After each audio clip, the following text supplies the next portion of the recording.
Dalam nama Bapa dan Putra dan Roh Kudus. Amin. Ya Allah, Bapa kami bersyukur kepadamu karena Engkau selalu ada beserta kami. Engkau hadir dalam setiap firman yang kami baca dan kami renungkan. Kami mohon penerangan Roh Kudus-Mu agar segala perhatian dan akal budi kami terarah kepadamu lewat firman dan renungan yang akan kami dengarkan saat ini. Semoga dengan mendengarkan dan merenungkan sabdamu, kami memperoleh kekuatan untuk menghadapi hidup kami sehari-hari. Demi Kristus Tuhan kami. Amin.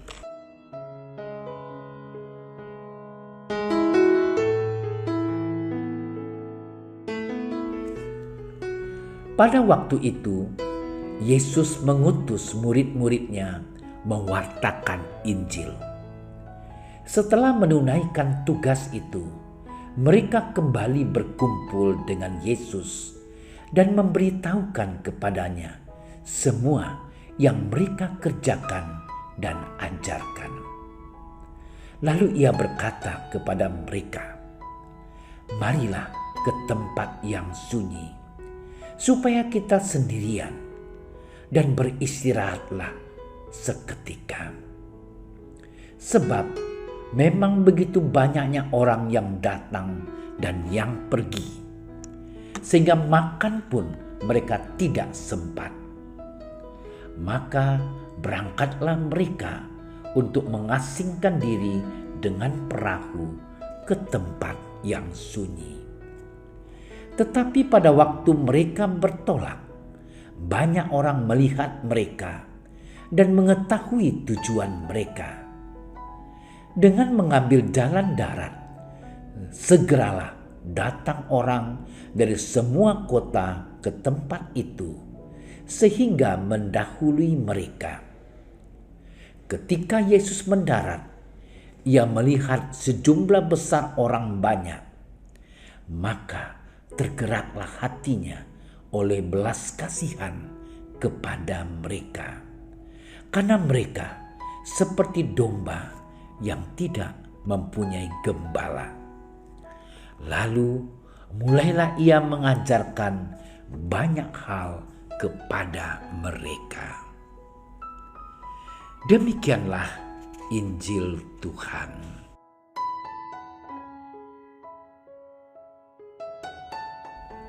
Saudara-saudariku yang terkasih, Yesus diutus ke dunia untuk menyelamatkan manusia dari dosa. Ia menunjukkan kepedulian dan bela rasanya terhadap penderitaan manusia. Bagaimana kita sebagai orang beriman memaknai kehadiran Yesus di dunia ini? Saudara-saudariku yang terkasih, Yesus menegaskan tugas perutusannya di dunia. Aku datang bukan untuk memanggil orang benar, tetapi orang berdosa. Saudara-saudari yang terkasih, Yesus menegaskan tugas perutusannya di dunia. Aku datang bukan untuk memanggil orang benar, tetapi orang berdosa, supaya mereka bertobat.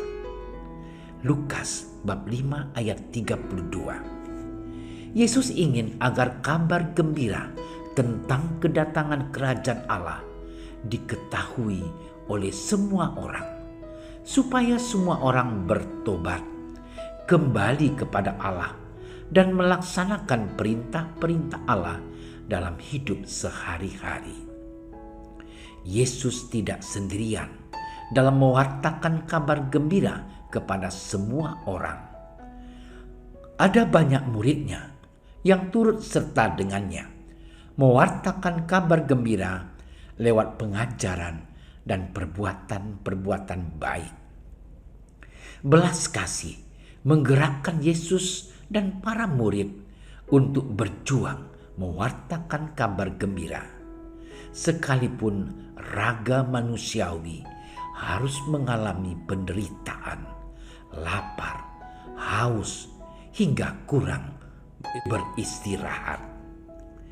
Saudara-saudariku yang terkasih, kabar gembira tentang kedatangan kerajaan Allah yang menyelamatkan masih diwartakan di tengah-tengah kita sampai saat ini.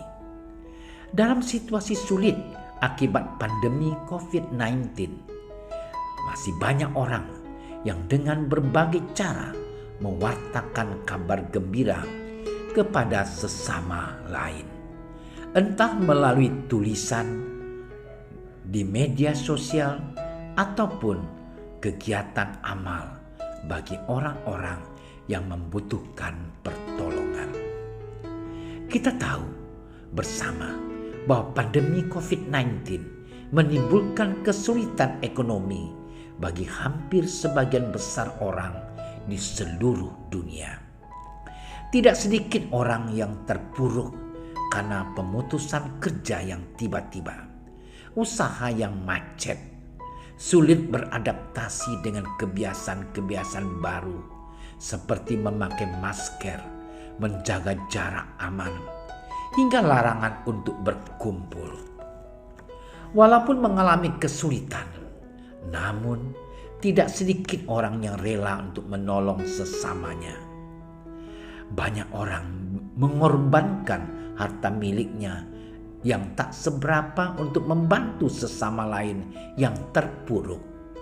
Mereka tahu mereka sedang mengalami kesulitan juga, tetapi mereka tidak kehilangan kasih untuk membantu sesama.